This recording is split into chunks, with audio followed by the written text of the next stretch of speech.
আজ 15 মার্চ 2026 তারিখ রবিবার ভোর 5টায় কোস্টগার্ড স্টেশন রূপসা কর্তৃক খুলনা জেলার দিঘলিয়া থানাধীন গাজীঘাট এলাকায় একটি বিশেষ অভিযান পরিচালনা করা হয়।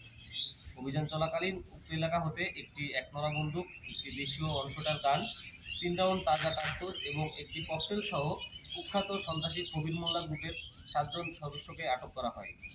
আটককৃত সন্ত্রাসী মোহাম্মদ সিরাজ মোল্লা, মিজানুল ফকির, তুহিন মোল্লা, ইমরান মোল্লা, আশিক মোল্লা, নাসিম শেখ এবং জনি মোল্লা সকলেই নড়াইল জেলার কালিয়া থানার বাসিন্দা। জব্দকৃত অস্ত্র, গোলাবারুদ এবং আটককৃত ব্যক্তিদের পরবর্তী আইনানুগ ব্যবস্থা গ্রহণের কার্যক্রম প্রক্রিয়াধীন রয়েছে। দেশের সার্বিক আইন শৃঙ্খলা পরিস্থিতি স্থিতিশীল রাখার লক্ষ্যে বাংলাদেশ কোস্টগার্ড ভবিষ্যতেও এই ধরনের অভিযান অব্যাহত রাখবে। ধন্যবাদ।